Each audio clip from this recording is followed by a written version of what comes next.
To earn more profit, you must train your brain set. Super affiliate Sarah Rowell will be driving deep into the mindset of creating a wealthy life. She will be showing you her money mindset framework to help anyone at any stage of their business. It's Afrooz. Welcome to my channel. It's learnable. I will provide everything that I've been learning. Please do not forget to subscribe to my channel. I keep posting every single day. Let her show us how to earn more profit by training your brain set. Our provider had an interview with her, so let's learn together. In today's training, we're going to have a multiple six-figure affiliate, platinum affiliate for Legendary Marketer. And she actually started in March of 2021, guys. So not even a full year. She's been doing this and she's already crushing it. So I'm really, really excited to have Sarah Ravel on here. What's going on, Sarah? Hey, how are you? I'm great. I'm really excited to have you on here. And guys, if you guys are watching this on live, comment a hashtag live down below. Let us know where you're watching from because we have a super special training today. Now, Sarah, you just started this business in March of 2021. What got you into the affiliate marketing space? And just give us a quick couple minutes on how you got started. Yeah. So I came across affiliate marketing actually by finding Legendary through another affiliate. Awesome. I did some research on what affiliate marketing would really entail because I had heard about it before, but had never really looked into it. Yeah. I was working at a grocery store as a seafood clerk, and money was just, it wasn't working. It was getting, tight. And I needed to find something else. So when I found affiliate marketing, kind of looked into it, got an idea, and I was like, you know what the heck, might as well give it a try. Very nice, very nice. Well, so you started recently. Like, are you doing this full time now? Yes. That's awesome. Very cool. Well, what are we going to be talking about in this training? Because I know we named it, training your brain to start making money. But what are we actually going to be talking about? And if you just want to go right into it, and we can do Q&A at the end, or however you want to do, you go ahead and take it away. Okay. So I wanted to talk about a little bit today about kind of content creation and mindset. I'm going to go over a little bit about my strategy when I sit down to make content, but then also the main focus is just keeping your mind on, I say mind on the money, but not in a literal sense, more of just mind on the motion of moving towards money. Mm-hmm. I think that when we sit here and look at the idea of content creation, we kind of get scared or frozen or caught up in the almost like the quote drama of social media before making content. So I just have some ways to keep your mind set in a good area so you're not getting lost in the creation. Yeah. Well, now I do have a question on that. So when you first started, did you start just creating content right away? Or were you kind of like nervous to get on camera? Because we have a lot of beginners in here that they want to get started. They understand the power of TikTok, YouTube, affiliate marketing. They're just super scared to get on camera. Like, were you kind of scared to get on, or were you able to just dive in? I was really scared. I mean, I still get nervous, even doing these lives, I still get nervous all the time. I think I finished all of the training and like setting everything up. And I think I actually took like a week or two before I started cranking out some content.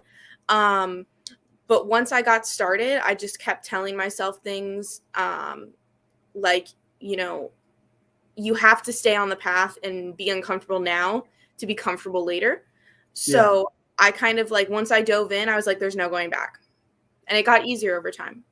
Yeah, that's awesome. Well, I mean, you started a week after you learned everything. It took me 10 years to start creating content, because what was crazy is I knew the power of like creating content back when like YouTube was barely a thing, like back in 2008, 2009.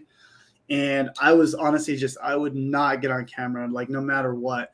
And, I wish I would have started 10 years ago, because that's when I knew I needed to start. So, you only waited a week, where I waited almost 10 years to get started. So very good. So yeah, if you want to go ahead and just dive deep into, how you train your brain to kind of think about money, content creation, your framework. And, people, if you guys have any questions for Sarah, you can drop them down below and we can do some Q&A at the end, but go ahead and take it away. Yeah. All right. So when I first started, I just wanted to kind of put it out there that I never was the kid growing up that thought I would be making content online, social media presence. I was the kid that was sitting there just scrolling through to entertain myself in my pastime. So when I first realized, okay, like content creation for a job, I was absolutely terrified. Over time, I've kind of learned how to break it down so it's not as scary, and you can kind of take it day by day or session by session if you're batch filming or batch creating. So I start with what I kind of call the 3x3. You have a minimum of 3 posts per account. So whether that be like 3 Instagram posts, 3 TikToks, and of course, the more the merrier. The more you do, the better.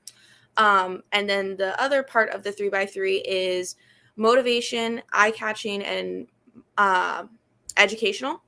So when I sit down to make content, and let's say I'm just making 3 for, yesterday, just making 3, I'll make one piece of content that has to do with motivation for people. I'll make one that's kind of eye-catching. And this is where you can kind of go dip your toe into making it, like clickbaity. I personally keep it on the fine line between like clickbaity and just like really getting people engaged. And then for educational, it could be talking about, something about your niche to inform people. This way, it's super simple. It's not hard at all. And it just gets you on a track to just get some content created. Because I know that when I first started, I would sit down and I'm like, okay, I want to make 6 videos today. What the heck am I going to talk about? Because I didn't want to do the same things over and over again. So even if you don't do exactly those 3 every time you create content, you could mix and match. You could do 2 motivational, you could do 1 educational, you could do all eye-catching. Setting up that like 3x3 framework for when I make content is just something that helped me get on the track to actually get started making the content. With that being said, it kind of leads into the mindset of continuing to make content. I will set up my camera and, whether I'm using audios from TikTok or I'm just filming something where I need to speak. And if I'm speaking, I'll just leave it on an open loop. I'll just press record on my camera and just keep going. This will help you get more relaxed and makes you feel like you're talking to not like an audience, just to people. Putting yourself into the mindset when you're making content of just, I'm hanging out, I'm talking with my friends, as if you're making TikTok videos or just content in general, whether it's, text, or just your voice or editing, having fun with it in the sense of taking away the seriousness, even though it is for your job. Taking away the seriousness of that and putting yourself in this, it's fun, it's for fun mindset can keep you from getting burned out, but then also keep you moving through the process. I think that a lot of people are really uncomfortable when they first start out. And that's something that I've learned over time since starting, is that what's uncomfortable now is going to pay off in the future if you keep pushing through it. But if what's uncomfortable now you just don't do, or you don't put the time in to make comfortable later, is going to result in, delayed success. For me, it was super difficult to get on lives and do these interviews. It still is. I get super scared. I stumble around my words. Sometimes I'll completely lose my train of thought. So getting on a live stream to talk to people, whether it be TikTok or Instagram, Facebook, or an interview like this, kind of focusing on your not like in a self-centered, like, focus on you, like I'm focusing on me thing, but focusing on, okay, what do I want to say? What do I want to help people with? Putting myself in that mindset and framework of I'm here to help. I'm here to just be me. And I'm here to have fun with it, talk to everybody like they are your friends. You obviously have the professional aspect to it, but without having the super, super seriousness, keeping your authority, but having fun can make it so much easier to get on and talk to people. As far as content creation, I know that I've gotten a lot of questions about like Instagram posts or posts that aren't really, video or entertaining. It's more of like informative. I think that you can take even the simplest piece of information and make that a post. If you have a 3-step process for how to do something or set something up, for, let's say, if your niche is, animal care, and you want to talk about how to set up a living space for a specific animal, and the products that you're an affiliate for are incorporated in that, you can break that up into multiple posts. Even the simplest of things can be broken into multiple posts. So it not only makes it easier for the audience to understand, it kind of translates better, because social media is definitely very like instant satisfaction. Yeah. But it can also make it easier on you, because you're not stressing thinking that you're under delivering, when in fact you're delivering just the right amount, if not over delivering, because then engaging in your audience as well with the mindset that you're just communicating with people will all put together have that push in your algorithm of your account to make you grow. Excuse me. Now, do you when you say like that you can go and create these simple posts, are you talking about, because you mentioned Instagram, were you talking about like creating videos or actual posts like pictures? Both. The actual posts that aren't videos would just be like the pictures, and I use Canva to do that. It's free. They have a pro option for more templates, but if you type in like Instagram posts, it'll come up with a template already configured to the shape of an Instagram post. You can edit that and just have fun with it. That's how I build all of my regular picture posts for Instagram, and it's fun. So you're taking these templates that might look super professional or crazy to create, but you're just editing it in your own fun way. Yeah. Now, I'm curious, just a more strategic question. Do you post more on TikTok or Instagram? Like, or what's your main focus, I guess? My main focus has transitioned more to Instagram. However, I believe in repurposing content. So if I have 3 or 4 reels on Instagram, those are going to be my TikToks, or vice versa. If I have 3 or 4 TikToks, those will be my reels. However, I usually will do like 3 reels and 3 regular posts on Instagram. So I end up posting more on there. I think combining both platforms, or all platforms, whether that be like YouTube, Facebook as well, is something that's just going to make your reach more. For me, it's just easier to communicate with my audience through Instagram because of the DMs without, the limited characters of a comment section on TikTok. Yeah. And it's interesting because I've been talking to a lot of people, and, kind of last year it was all about TikTok, but I've seen a lot of people transition into Instagram. Me, myself, I've been focusing on Instagram because not only can you post the reels or the short form videos, but you can also post regular posts like you were saying, and engage with your audience in a different way, right? With regular posts, with stories. So it's interesting that you mentioned that, because I've seen a lot of people kind of transition to that Instagram because of that, I guess, that ecosystem of being able to, nurture your audience. So I was just curious, because I knew you kind of started on TikTok, and I was like, I think you only did TikTok. Mm-hmm. So now you're just going, Instagram. So that's pretty cool. But anyways, go ahead. Yeah. So the one thing I will mention about, TikTok as well, like you said, yes, I did start only being on TikTok. Yeah. And the issue with being on one platform and only focusing on one platform at a time is anything can happen and then you lose everything. So I've kind of had the experience of growing exponentially and then kind of having to almost start over. Mm-hmm. With TikTok, because of the way it is run, people can like spam report you.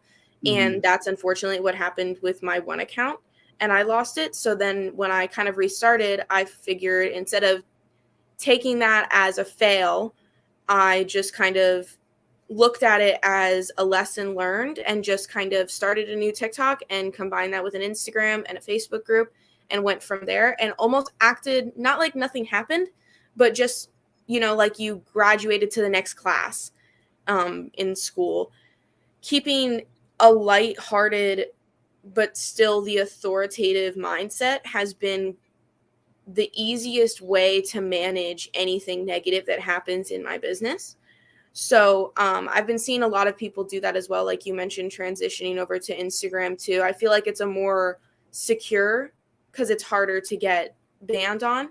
However, TikTok is just so much fun with the audios, and you can reach so many people and really hit that, instant pull to get an Yeah. audience in.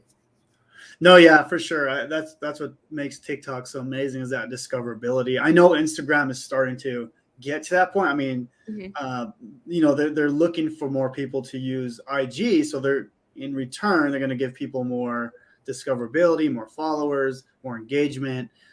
So I can see the switch starting to happen, but we'll see kind of how it plays out. But either way, like, I mean, that's more strategy talk. Like, I know we're talking more about mindset.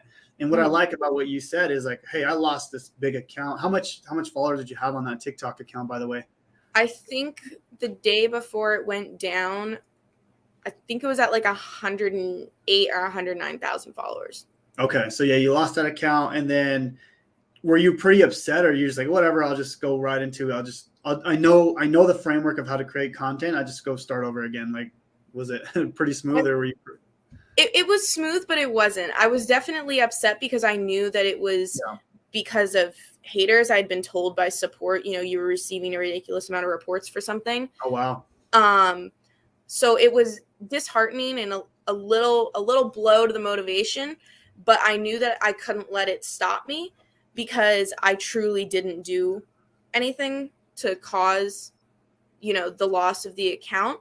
So I just kind of, took a day or two. I think I hung out with some family, and then I just got right back on it and kept doing what I was doing, kind of adjusted even my mindset a little bit more to, with social media, hate can have such a weight on people.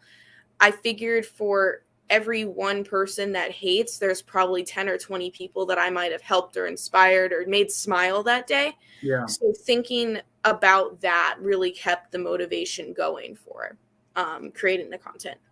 Yeah. And what's crazy is, like, we go through these as entrepreneurs. I think we go through these cycles, right? Both good and bad. But the bad things, like the things that we can't control, like getting shut down, I think those are the things that make us stronger as an entrepreneur, right? Affiliate marketer, yeah, but as an entrepreneur, business owner, like, these are the things that are going to happen, right? Like, whether you lose an account, you lose a Facebook ad account, whatever, right? Anything could happen. You just got to figure out how to pivot and just continue on, right? There's so many things we can control, but there's also a lot of things we can't, right? Now, I'm assuming, are you building your email list with? Oh, yeah. Okay. So I'm sure you like said, hey, make sure to follow me on my new account, which is really important, right? If you guys aren't building your email list, that's really, really important, right? Because an email list, you really can't lose that. Like, if you lose an email, like if an email autoresponder were to shut you guys down, like, by law, they have to give you that email list. So that, in my opinion, is the safest way to kind of hedge against, these social media platforms, because we don't own these platforms. We don't own TikTok, Facebook, YouTube. So we have to do what we have to do, which is building an email list. But Sarah, so we have a lot of people that are just terrified of getting on camera, right? Like, they know they need to create content. They know the power of creating videos. Like, that's why I'm doing this traffic challenge, to push people to do it. But there's still a lot of people on the sidelines. How do you get them to start creating content, right? I mean, I can only do so much to kind of push people out of their comfort zone. But what do you tell somebody, maybe a different perspective, to like, hey, like, you need to start creating content so you can get to where you want to be? The first thing I always tell people is to get comfortable, in the sense of put yourself somewhere comfortable. If you, for example, in my content, I'm in my living room, I'm wearing like jeans and a t-shirt. If that's what you're comfortable doing, don't change that. If you're, get dolled up, put on a suit or put on a dress, and that's what you're comfortable in, do that. Yeah. Put yourself in an environment that makes you comfortable. If you're not ready to talk on camera, I didn't talk in my first bits of content for a while. Just put on your phone, and I started with doing just TikToks. This also kind of answers a question I saw. I was doing like 15-second videos for a while until I got more comfortable making content. Just because it's still getting stuff out there, but I'm not having to pressure myself too much in the beginning to hit that like 30-second mark. And now that I know they have like the minutes and longer videos as well, keeping them short. Try something. If it didn't really come out the way you did it, I gave myself three retakes. And if it wasn't how I exactly wanted it, I'd draft it and move on to doing something else with a different audio or different concept, just so I wasn't burning myself out on one idea. As far as getting you comfortable with talking on camera, I've propped up my phone and just recorded and just started talking, answering questions that I've written down on a piece of paper, talking about something completely unrelated to my business. I've had a Zoom call with like 2 or 3 different friends from high school and college, and would just kind of say, hey, can I just kind of like act like I'm presenting something real quick, and just kind of talk. Even family members too, because even though you're already comfortable with them, you're getting used to being the one in control and directing a conversation. Yeah, that's awesome. I love it. Now you mentioned your 3x3. You said you do motivation, eye-catching, educational. Mm-hmm. Do you do that to kind of nurture your audience in a different way, or like which one of those posts, I guess, gets you the most clicks to buy more products? I'm curious because I'm assuming the eye-catching one. Mm-hmm. But what's kind of your strategy with that? Like the motivation, the eye-catching, educational, like why do you do those 3 different ones? I'm just curious because I know people will create different types of content, to kind of nurture their audience, but what's your main goal with those 3 types? Yeah. So, yes, numbers wise for like views, likes, comments, kind of engagement, the eye-catching one usually does grab more people in. However, I do think that the educational one is kind of like a close second. The reason I decided to kind of create content around that instead of only doing, eye-catching or only doing motivational stuff was because I didn't want to have my content and accounts just kind of be what I describe as like one-sided in a way. I wanted to show diversity because I figured, that eye-catching video might get people to like it, comment, become a lead, become a paying lead, become a follower. But when they go look at the rest of my content, they're going to realize, oh, like I can actually learn. Oh, wow. Like I was really down today and I saw this motivational post. So I feel like it gets people to check back in. So it keeps your audience engaged because not only are they going to see, they're going to know after a certain amount of time, okay, that's the eye-catching one. That's the clickbaity video or content or whatever. But they're like, okay, here's her daily motivation one, or here's something I can learn every day, like just a little note. So it's not only tailoring a cold lead or someone who's like fresh to your page, but it's tailoring your warm and hot leads as well, because you're kind of stirring the pot for everybody to be in. Yeah, so essentially your eye catching is kind of like you're the top of funnel, right? You're getting all these new people. Maybe now they're following you, they're commenting, and then you hit them with an educational or motivation, and then you kind of start building that trust with you, right? Is that kind of the goal with that? Yeah, because at the end of the day, I want people to feel like when they're coming to my content and my accounts or me as a person, if they respond to my emails, you're coming to like a safe place to learn, no matter what level you're at. I've had people that I've communicated with that they've literally asked, what is affiliate marketing? And then I've had people ask me about, back end of funnel building and email automations. And I want everybody to feel comfortable to ask any questions they have, because when I came in, less than a year ago in March, I was aware of what affiliate marketing was, but I had no idea about funnel building, email automations. And I was so scared to ask questions on these, big content creators platforms, because I didn't want to, like, oh, I don't want to sound dumb or something like that. So by building that trust with my audience, by doing the 3 different types of content, I felt like I was able to create that safe place for everybody. No, that's awesome. Very good. Now, I don't know if you have, if you want to do Q&A or if you have more that you want to mention, however you want to do it. Yeah, I had a little bit more on mindset just to kind of like in your day-to-day, whether it's business related or not, and then we can definitely go into Q&A. I see some coming in already. So I feel like obviously with being an entrepreneur, you know, you're in control of your schedule, you're in control of setting everything up. You know, if you choose to work for 5 hours one day, 2 hours the next day, 30 minutes the next day, that's completely up to you.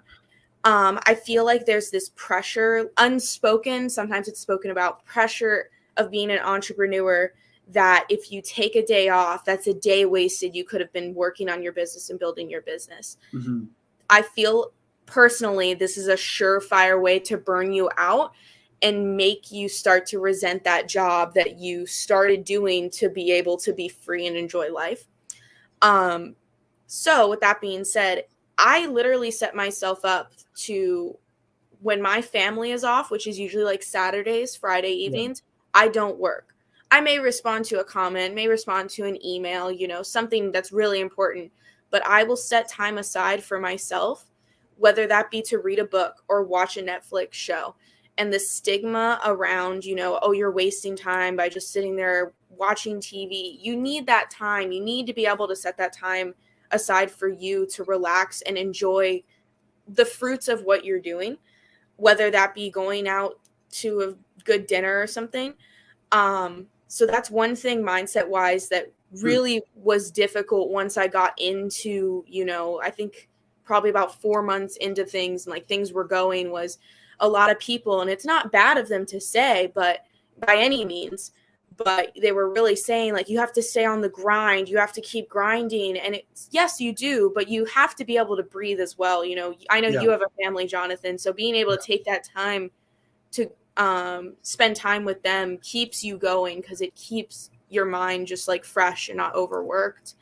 With that being said too, I know that when you're getting into something that's new to you, but you've learned enough, you know, I still consider myself a fairly new entrepreneur because I haven't been doing this a year, but I still know what I'm doing. Hitting the imposter syndrome of, you know, who am I to talk about this stuff, or what do I know just because it worked for me. Sitting back and really thinking in the mindset that you're talking to you 3 months ago, 2 months ago, a year ago.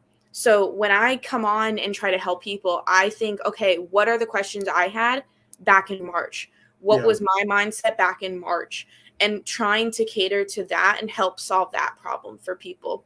So just those few things for, you know, your personal life, and also just helping you move forward to help other people within your business, mindset wise, really made a difference, because some people think it's silly. Some people don't take it as seriously because they think if they have that, like, you know, guidebook step by step to set stuff up, they'll be fine. Your mindset really is what moves you forward. I can tell, like, if there's a week I'm in a bad mindset, how things are kind of like, you know, content may not be as great, or I'm not getting content out as much or as well.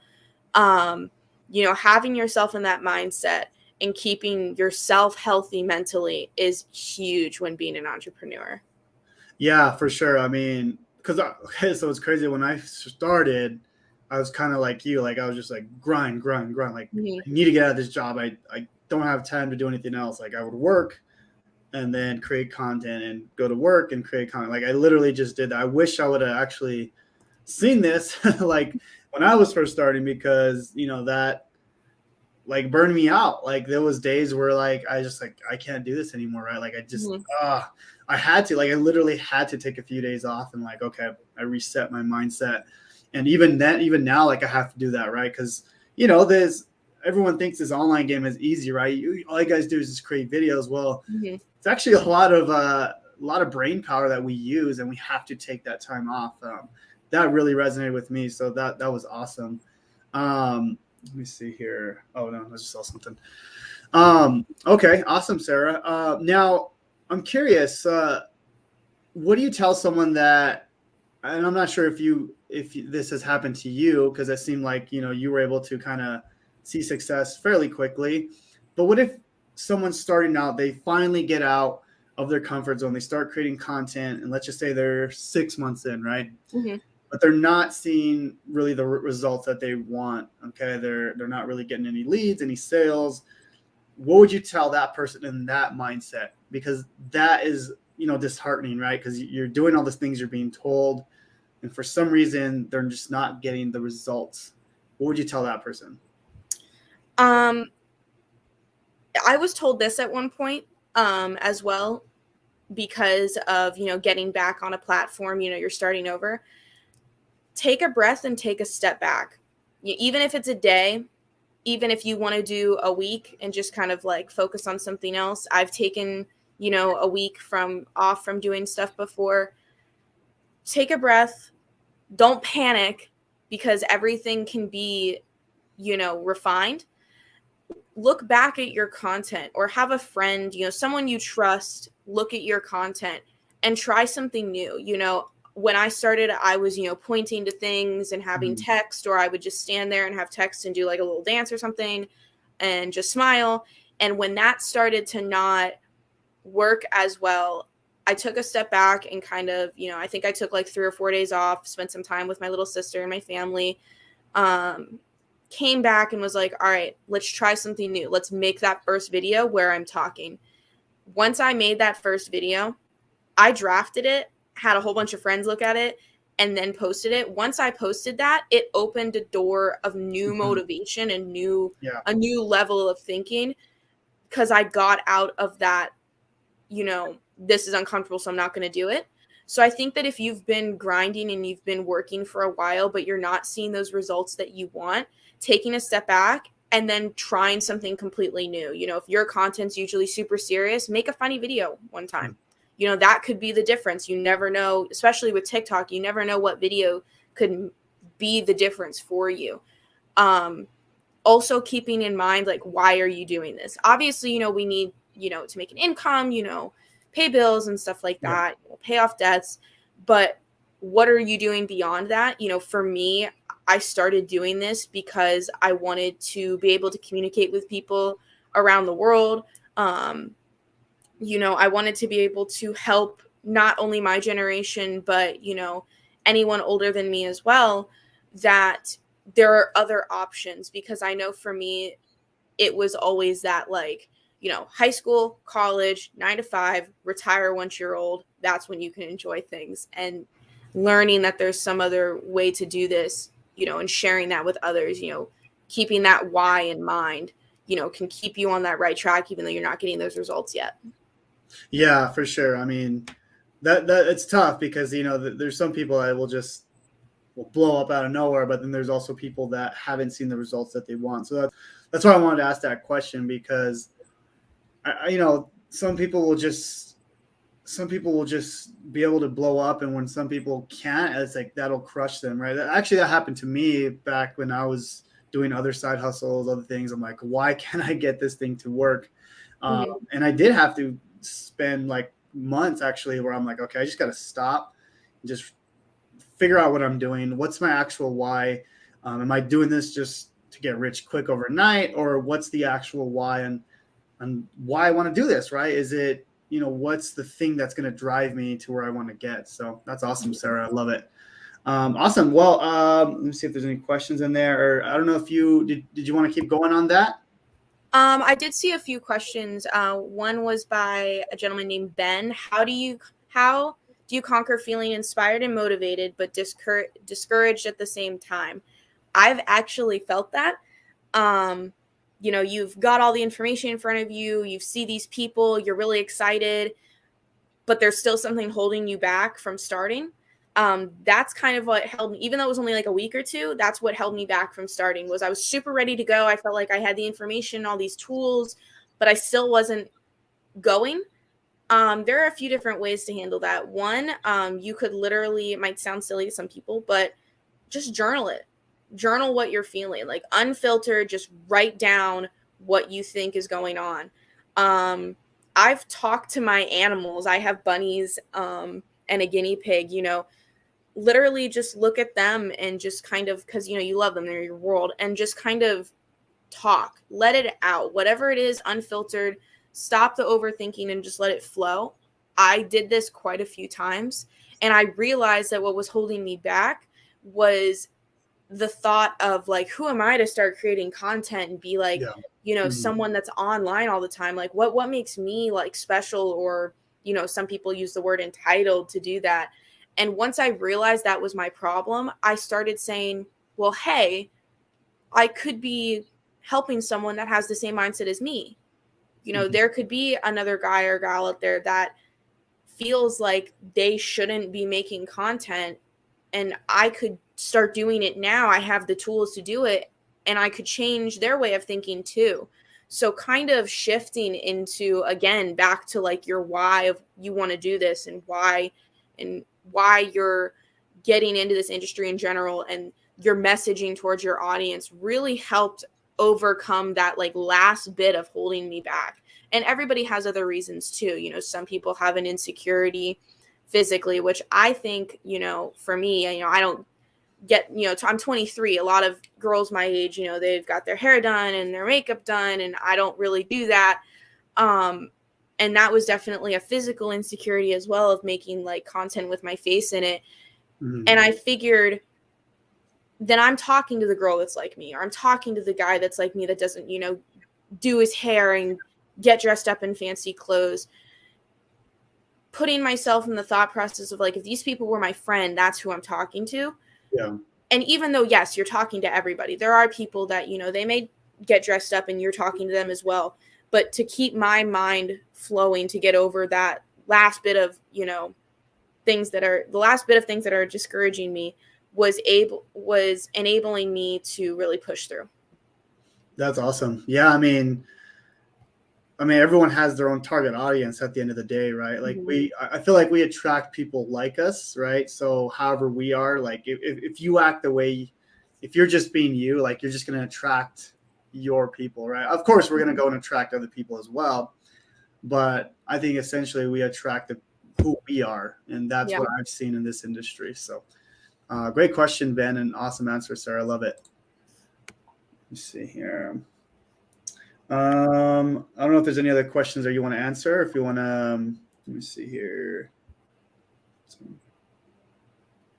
I saw one, how to choose the best products to promote. I say look at your interests first. Look at what you do on a day-to-day basis. You know, if you're someone who really likes, you know, lawn care or taking care of a home, use that to your advantage. You know, look at that stuff first. I have animals. I'm constantly at the pet store. So, you know, using that to your advantage. If you paint or you make models, or, you know, fashion or fishing or a certain sport, there are affiliate programs for pretty much every niche out there. So looking into your interests first definitely helps you at least get started in a direction of what niche to get into. Yeah, love it. So I have a question for you, sir. What programs did you take, or what books did you read to kind of get your mindset to where you're at now? Because I think this is really powerful, because for me, it took a long time for me personally to get the mindset I needed to kind of become the entrepreneur that I am today, right? Like years and years. What was the thing or the course or the book that got you to switch your mindset? So even though I did like take the step of starting with Legendary, there was still that bit in the back of my mind that was like, you know, how far is this really going to go? How long is this going to last? I think that what got me out of that after finishing the challenge was Rich Dad, Poor Dad. That book and Think and Grow Rich were the first two books I ever read. It really talked about the mindset of, you know, it's not about earning as much money as possible. It's about making as much time. And by doing that, you're making the income work for you. So although, again, yes, you know, we all have to make money, we have bills to pay, I will think about my messaging first. I'll force myself to think about that first, and the rest follows.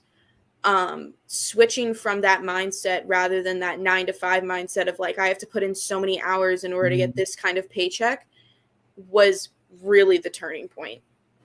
That's huge. What you just said there is like, I think people think that, oh, I'm putting in 20 hours, so I should get this much, right? Where no, it's like, you're going to put a lot of time here, and then eventually it's just going to all pay back. But Yep. it's not like a linear equation where it's like, oh, put 10 hours in, I get $100 an hour, whatever it is, right? So that's huge. Actually, my first book was Rich Dad, Poor Dad, and then I also read Think and Grow Rich. Those are great books, by the way. Mm-hmm. The book for me that changed my mindset was actually Extreme Ownership. I'm not sure if you've read that one by Jocko Willink.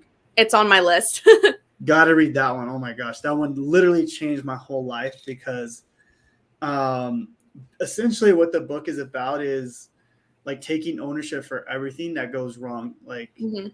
and because he was a former Navy SEALs, and like anything that went wrong, it was his fault, right? He was like the captain, the guy that led his team. Yeah. And he had to take ownership of everything that went wrong. So I applied that to my business, right? Like I was like, when I first started, things went wrong with my YouTube channel and I lost my Facebook ad accounts. And, when I started, I was like, oh my gosh, I just like everything's going wrong. Everything's like nothing's going right. And Mm-hmm. after I read that book, I was like, okay, everything is my fault.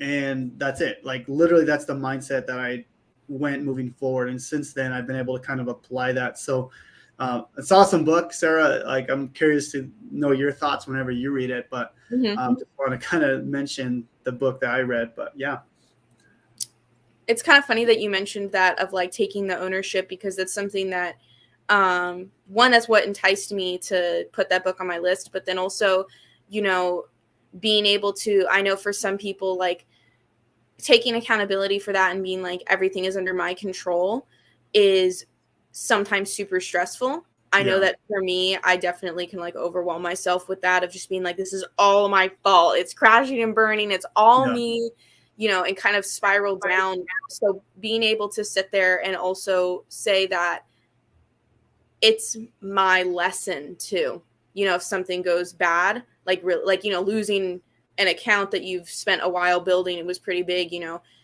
it's my lesson. Because I knew that when it first happened, telling myself it's all my fault, I was going to just spiral. So taking those, quote, failures or downfalls as, just lessons or a building block to put on the ground and step up on to get you to that next step too is super beneficial with keeping yourself motivated. Yeah, no, absolutely, for sure. Okay, cool, guys. Let me see here. Someone said, Lena asked, Sarah, what's your TikTok? So yeah, where can people follow you on TikTok, Instagram? Yeah. Yeah. So on TikTok, it's the Blonde Affiliate and the number 2. Because, the other account was the Blonde Affiliate. It wouldn't let me use the same name. On Instagram, it's just the Blonde Affiliate. And through my link, you can also find my Facebook group, which is a way to reach me, kind of more personally and quicker. But then also if you opt in for emails, you can always respond to those emails. I always encourage people, even though they're on an automation, you can respond at any time with any questions that you have. Awesome. So I threw it up there just so it's there, guys. So that's your TikTok. Is that correct? Yep.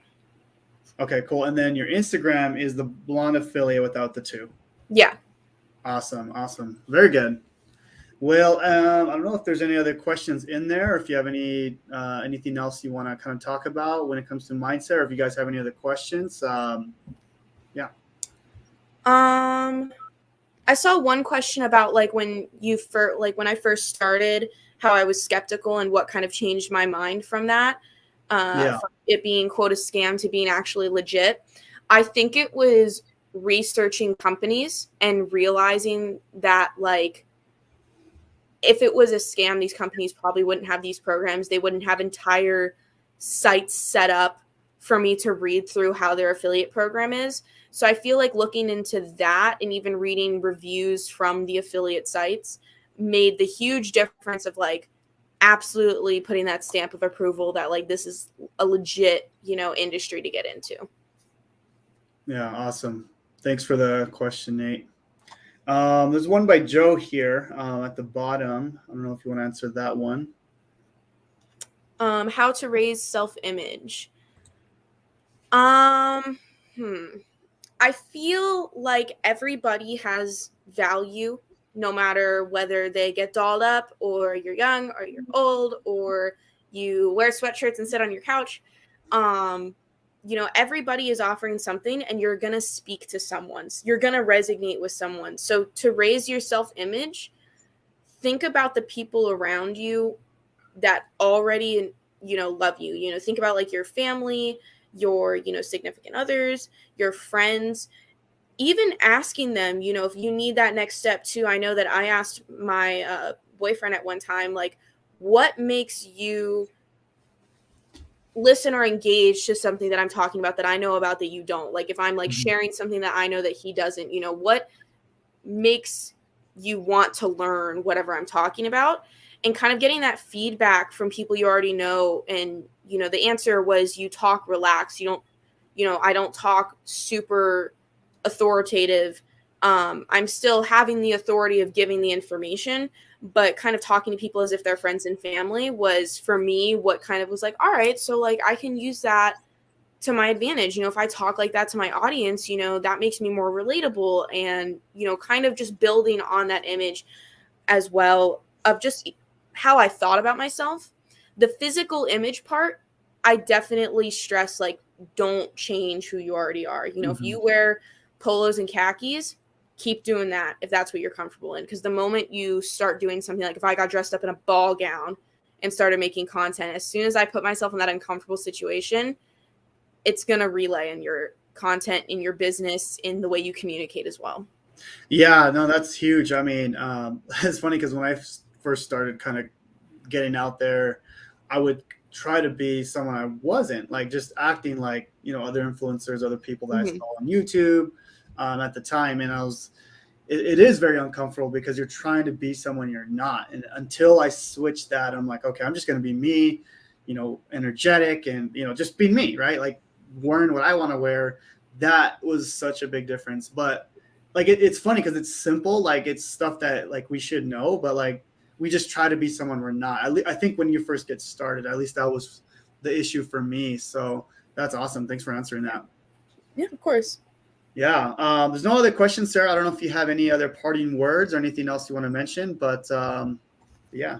I think I just want to tell people that, no matter what you look like, what you sound like, where you come from, whether you have like a college education or not, whether you even finished high school or not, you can absolutely learn anything.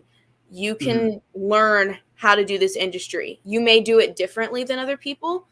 Your path may be different than mine, but you can definitely be successful if you stick with it and just kind of keep yourself in that mindset about why you're doing this in the first place. Yeah, that's huge. Thanks for watching this video. I hope that was helpful. Now you can start your business today from scratch. If you wanted to make 75% commission, check the link in the description section down below of this video. Learn it, love it, share it. See you on the next one.